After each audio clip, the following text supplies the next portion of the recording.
दोस्तों नमस्कार। Quick study में आपका स्वागत है। आज हम अक्षांश, देशांतर रेखाएं, समय और अंतर्राष्ट्रीय तिथि रेखा के बारे में अध्ययन करेंगे। आप हूबहू ऐसे ही नोट्स बना लीजिए। सामान्य अध्ययन के दृष्टिकोण से बहुत ही महत्वपूर्ण है। एग्ज़ाम में अक्षांश रेखाओं से संबंधित, देशांतर रेखाओं से संबंधित, समय, अंतर्राष्ट्रीय तिथि रेखा से संबंधित क्वेश्चन पूछे जाते हैं, प्रश्न पूछे जाते हैं। तो आइए चलते हैं, हम पहले समझते हैं कि पृथ्वी के ग्लोब पर अक्षांश और देशांतर रेखाओं की जो कल्पना की गई है, जो संकल्पना की गई है, वो किस तरह से है। हम लोग जानते हैं कि अगर ये पृथ्वी का ग्लोब आपको दिख रहा है, पृथ्वी का ग्लोब अगर आपको दिख रहा है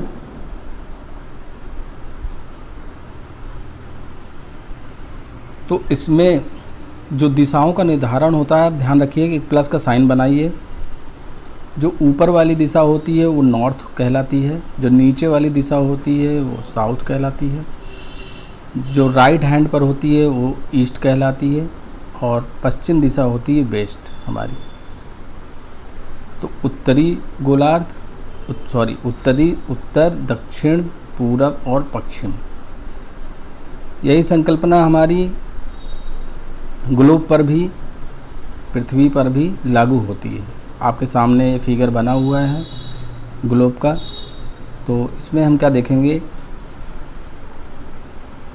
अक्षांश रेखा पढ़ने से पहले हम देखते हैं ग्लोब में दिशाओं का निर्धारण।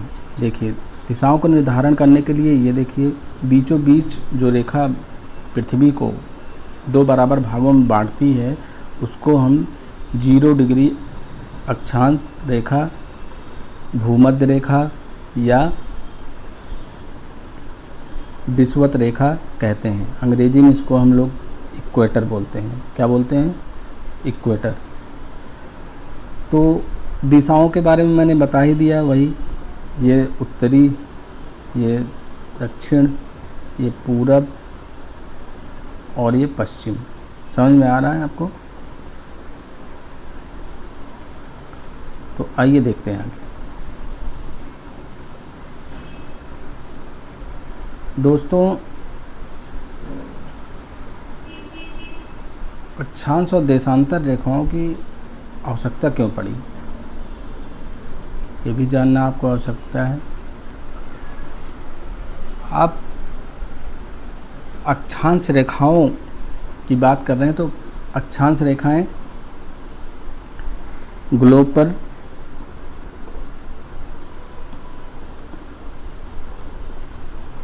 ये हमारी पृथ्वी के दो बराबर भागों में बांटने वाली रेखा को हमने बताया विषुवत रेखा बोलते हैं। और ये दो बराबर भाग कौन कौन से हैं? इसको बोलते हैं उत्तरी गोलार्ध और इसको बोलते हैं दक्षिणी गोलार्ध, गोले का आधा गोलार्ध।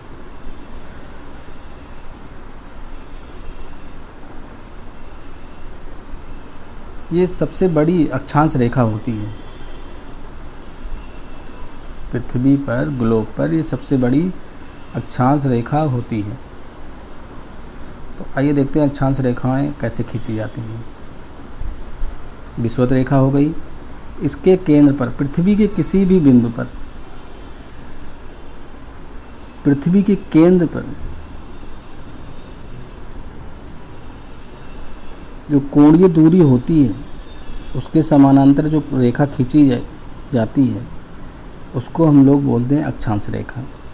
क्योंकि ये डिग्री में निर्धारण किया जा रहा है, इसलिए अंश में होता है डिग्री, कोण का माप अंशों में होता है। तो अगर 1 डिग्री पर खींच रहे हैं तो यहाँ पर 2 डिग्री, ऐसे हर अंशों पर खींची गई ये रेखा होती है, सीधी रेखा होती है जो एक वृत्त के रूप में होती है। ऐसे अगर ये सामने है तो उसके पीछे भी रहेगी, अगर ये सामने खींची गई तो उसके पीछे भी रहेगी ग्लोब के, अगर ये सामने है तो उसके पीछे भी रहेगी।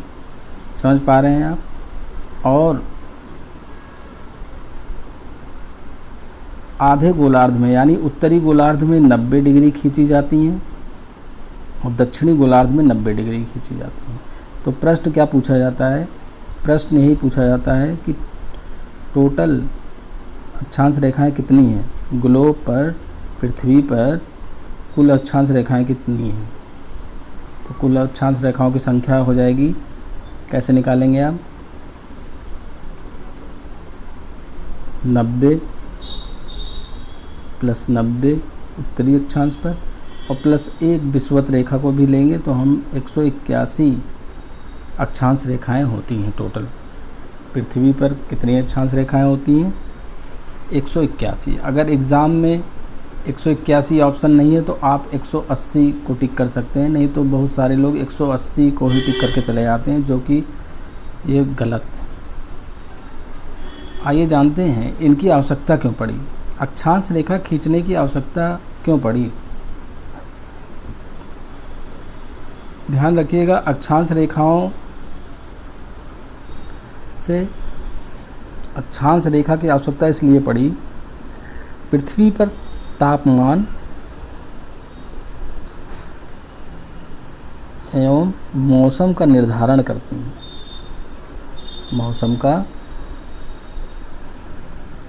निर्धारण होता है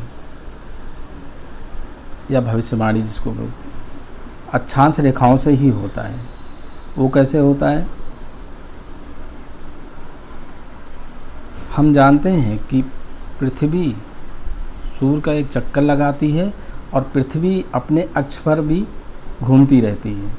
समझ पा रहे हैं आप, पृथ्वी अपने अक्ष पर भी घूमती रहती है। इसको थोड़ा सा बढ़ा के देखिए, ये देखिए 23.5 डिग्री उत्तरी अक्षांश पर कर्क रेखा होती है और 23.5 डिग्री दक्षिणी अक्षांश पर गोलार्ध पर, दक्षिणी गोलार्ध पर मकर रेखा होती है। ये अक्षांश रेखाएं बहुत महत्वपूर्ण होती है क्योंकि ये उष्णकटिबंधीय क्षेत्र कहा जाता है। इस क्यों कहा जाता है, क्योंकि सूर्य का जो प्रकाश होता है वो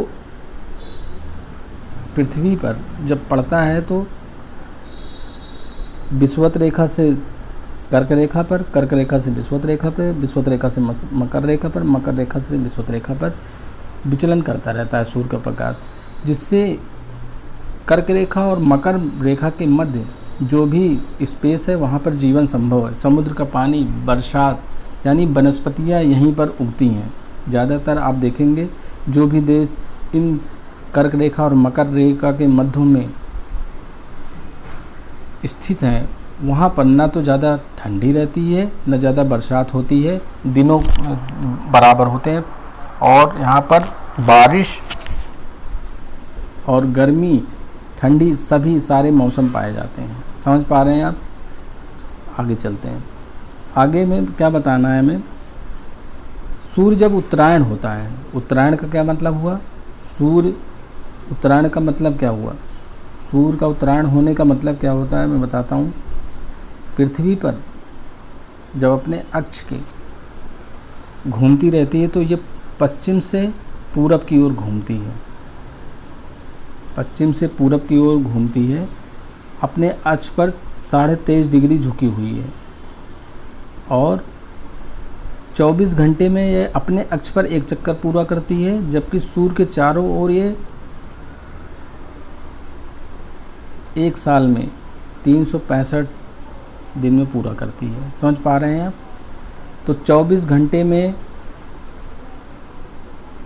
मोटा मोटा राउंड फिगर जिसको बोलते हैं, 24 घंटे में जो एक चक्कर लगाती है वो सही जो समय होता है वो 23 घंटा 56 मिनट होता है। पृथ्वी दिन और रात इसी से निर्धारित होता है। समझ पा रहे हैं आप, आइए देखते हैं इसको।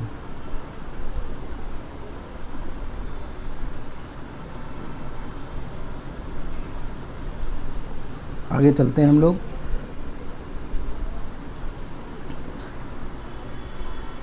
कर्क रेखा भारत के 8 राज्यों से होकर गुजरती है। कर्क रेखा भारत के 8 राज्यों से होकर गुजरती है। भारत में ये लंबवत किरणें जून में पड़ती हैं। कर्क रेखा पर 21 जून को आप जानते हैं 21 जून का दिन जो होता है, कर्क रेखा पर 21 जून पर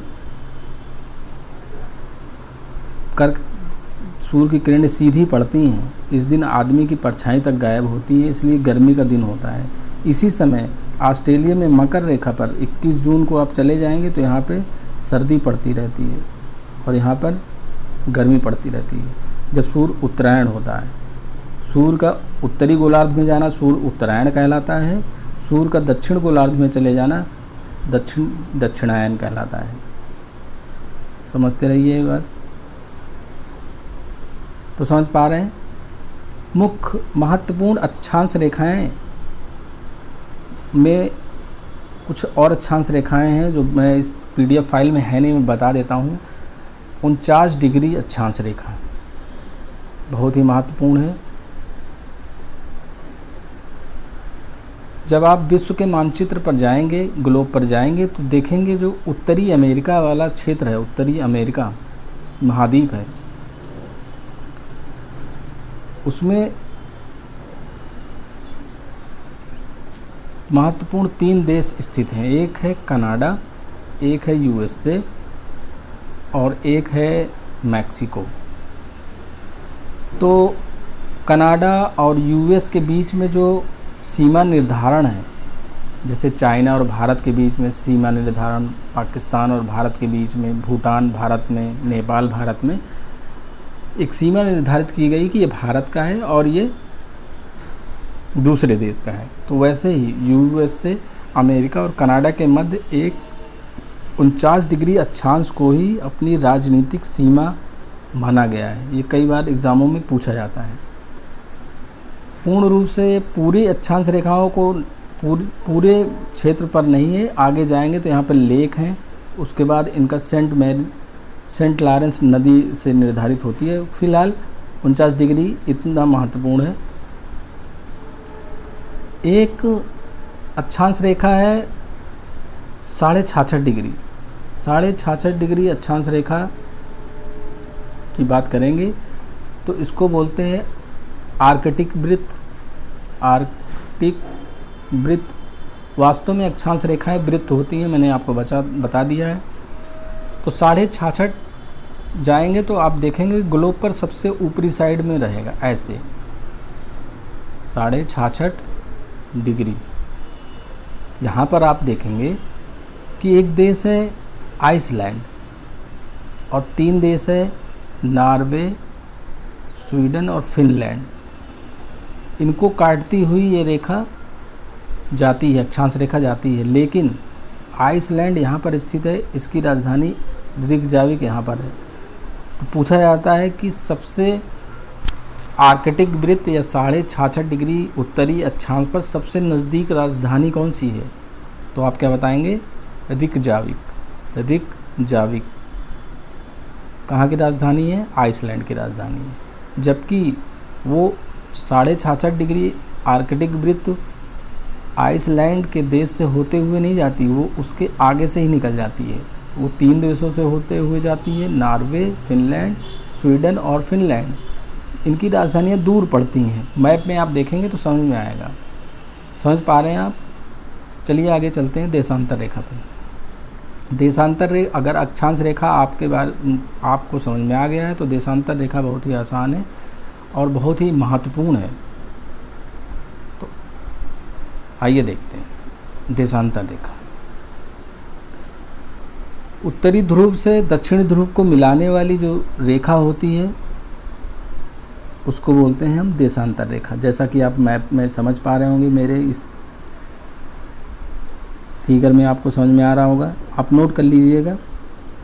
या भी प्रत्येक, हाँ एक चीज़ बताना मैं भूल गया था, 2 अक्षांशों के मध्य 111 किलोमीटर होता है। 2 अक्षांश रेखाओं के मध्य 111 किलोमीटर की दूरी होती है। अगर आप विषुवत रेखा की बात करेंगे तो विषुवत रेखा सॉरी देशांतर रेखा की बात करेंगे तो मैंने बताया देशांतर रेखा ध्रुवों को मिलाने वाली रेखा होती है।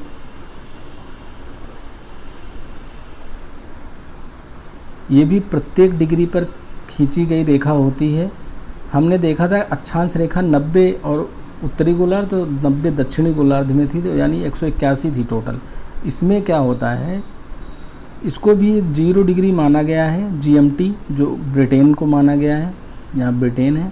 0 से लेकर अगर आप देशांतर रेखाएं खींचने जाएंगे तो चारों तरफ पृथ्वी के जाएंगे तो पूरा एक चक्कर हो जाएगा, और पूरे एक चक्कर में कितने अंश का कोण बनता है, 360 डिग्री। इसका मतलब कितनी रेखाएं खींची जा सकती हैं, 360 रेखा। आइए देखते हैं दोस्तों, देशांतर रेखा समझ गए, देशांतर रेखा और आपको समझ में आ गया।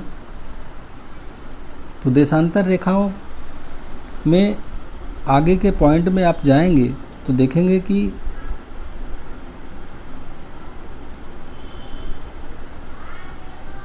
देशांतर रेखाओं को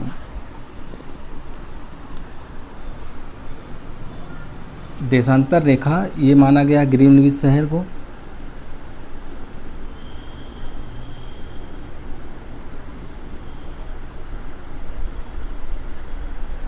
तीन 360 डिग्री घूमती है, या टोटल देशांतर रेखाएं होती हैं कितना, 360। समझ पा रहे हैं आप। 0 डिग्री देशांतर रेखा कहाँ माना गया है, ग्लोब पर देखेंगे, मैप में देखेंगे, समझ में आएगा। ब्रिटेन के ग्रीनविच शहर में 0 डिग्री देशांतर रेखा मानी गई है और उसी के आधार पर गणना की जाती है। आइए देखते हैं आगे। अब एक कैलकुलेशन में बता रहा हूँ, उसको ध्यान से देखिएगा, आपको समझ में आएगा। मैं क्या बोल रहा हूँ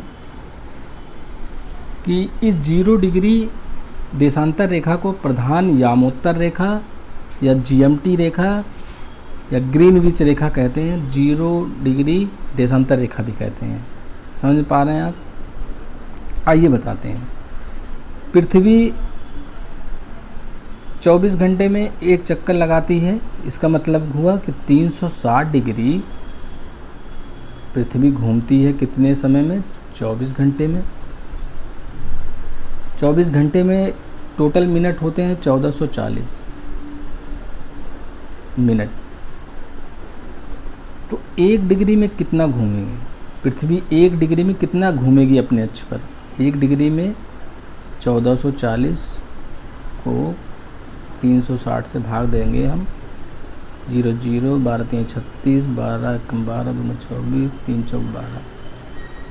1 डिग्री घूमने में 4 मिनट का समय लगेगा। समझ पा रहे हैं आप। अगर 1 डिग्री में 4 मिनट घूमेगा तो 15 डिग्री में कितना घूमेगा वो, 15 चौक 60, 1 घंटा लगाएगा। 15 डिग्री घूमने में कितना लगाएगा, 15 डिग्री घूमने में कितना लगाएगा, कितना समय लगेगा पृथ्वी को, 15 × 4 60 मिनट, यानी 1 घंटा। समझ पा रहे हैं। मैं ये चीज़ इसलिए बता रहा हूँ क्योंकि भारत के केस में जो हम लोग सुनते आए हैं हमेशा कि भारत GMT से 5.5 घंटा आगे है, वो कैसे है आपको मैं समझाता हूँ। आइए चलते हैं।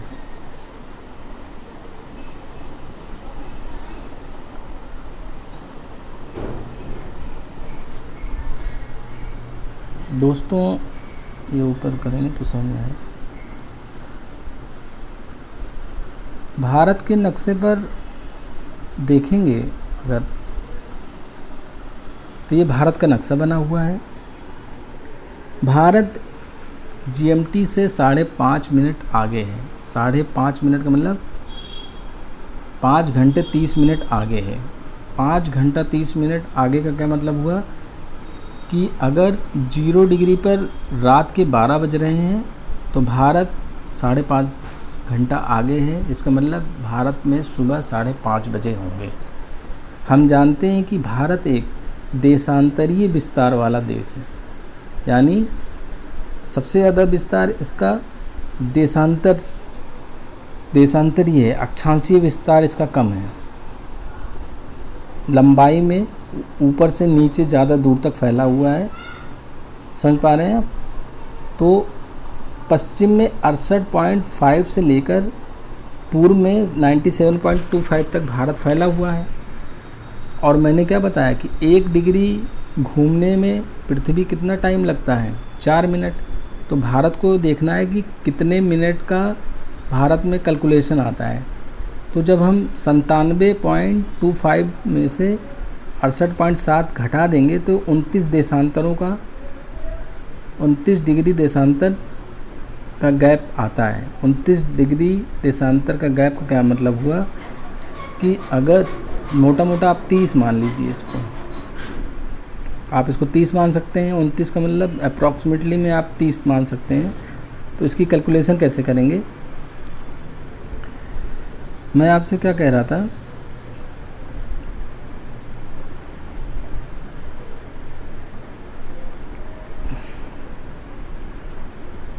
एक सेकंड रुकिए। तो देखेंगे कि भारत का जो देशांतर का अंतराल है वो 29 डिग्री है।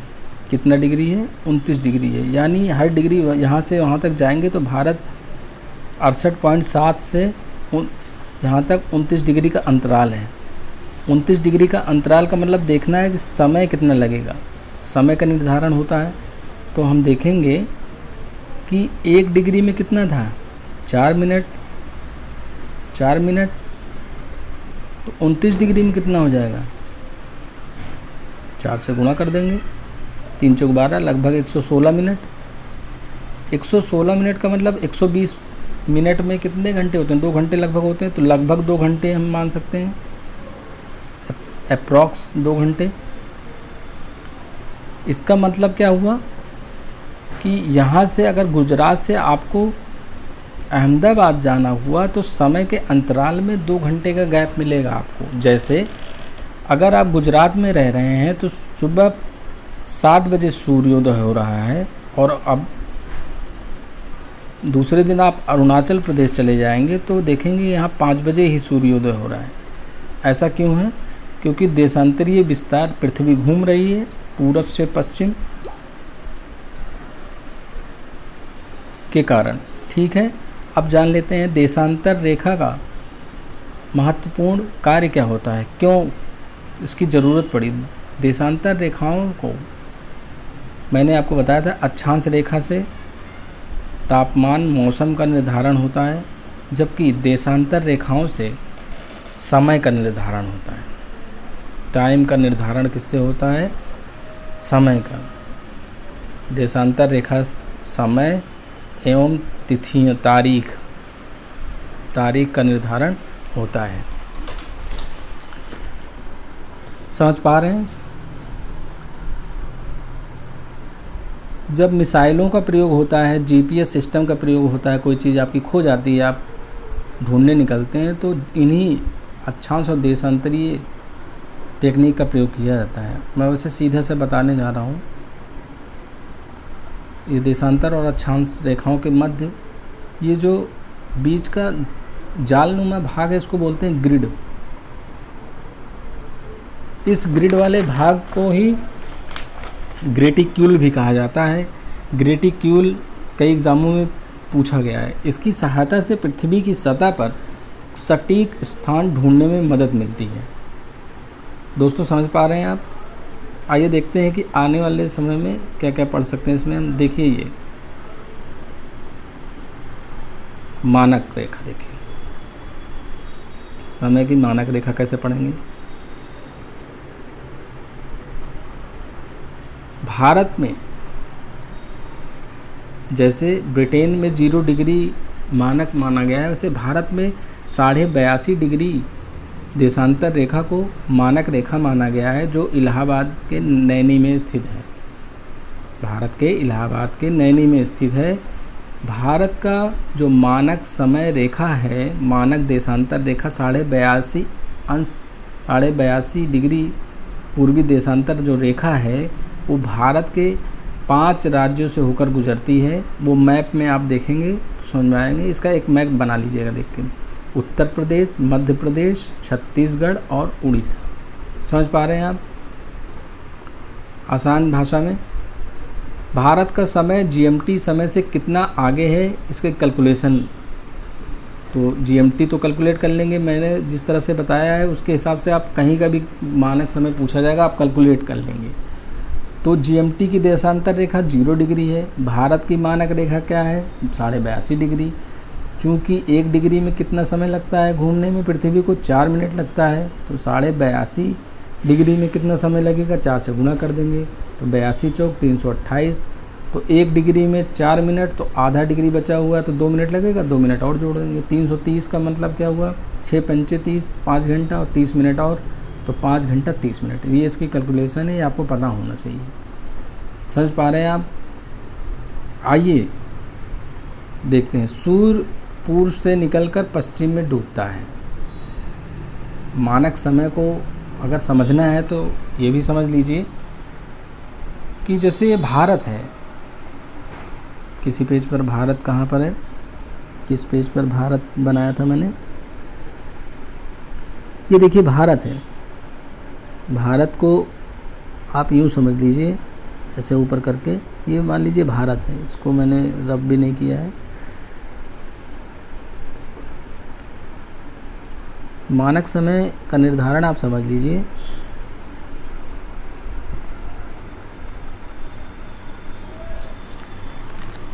दोस्तों राष्ट्रीय भौतिक प्रयोगशाला दिल्ली द्वारा भारत के दूसरे मानक समय का भी प्रस्ताव पारित किया गया है, यानी शोध पत्र तैयार किया गया है। वो क्यों किया गया है मैं बताता हूँ। अभी भारत का जो मानक रेखा है वो है 82.5 डिग्री, यहाँ पर है वो 82.5 डिग्री। जो शोध पत्र में दूसरी मानक समय रेखा निर्धारित करने की शोध पत्र तैयार किया गया है वो 89 डिग्री पर है। 89 किधर होगा, 82 के इधर होगा, तो लगभग ये यहाँ पर 89 डिग्री।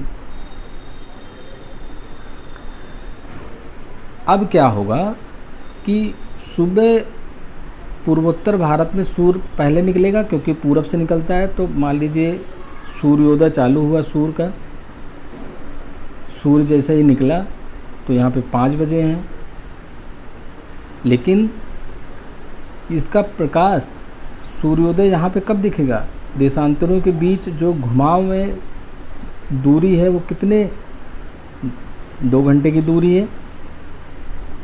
घुमाव की जो दूरी है देशांतरीय विस्तार की, वो 2 अंतराल पे है, देशांतर अंतराल। तो यहाँ पर वही 7 बजे सूर्योदय होगा सुबह, 2 मिनट का, 2 घंटे का गैप आ रहा है।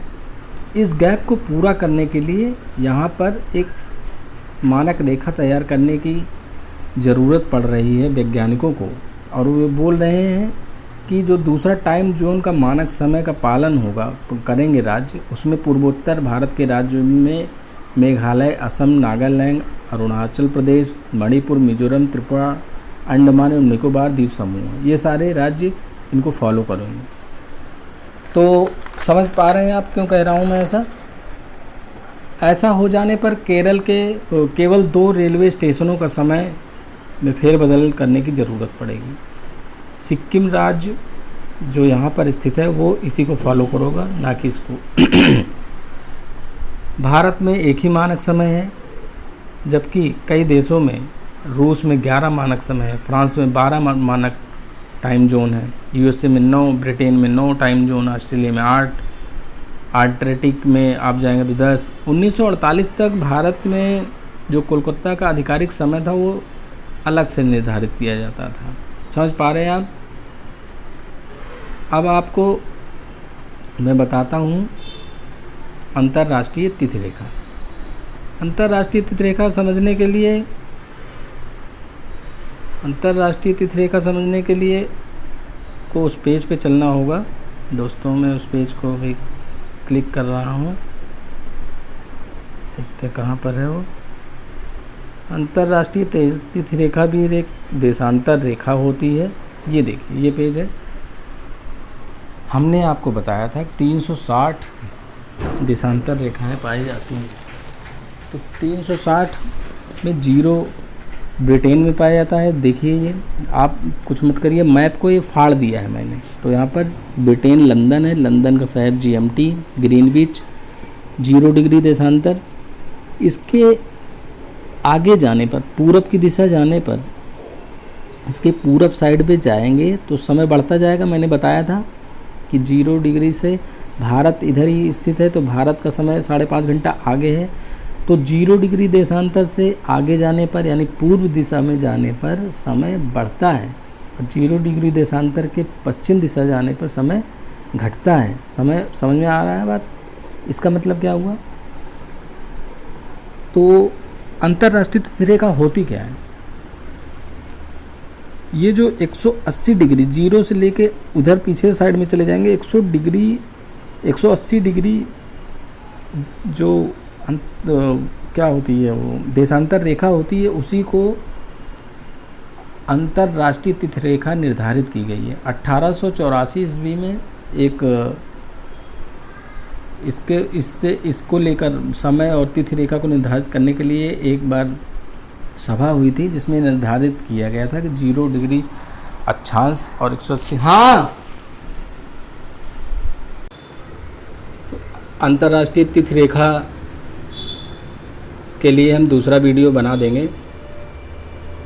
धन्यवाद।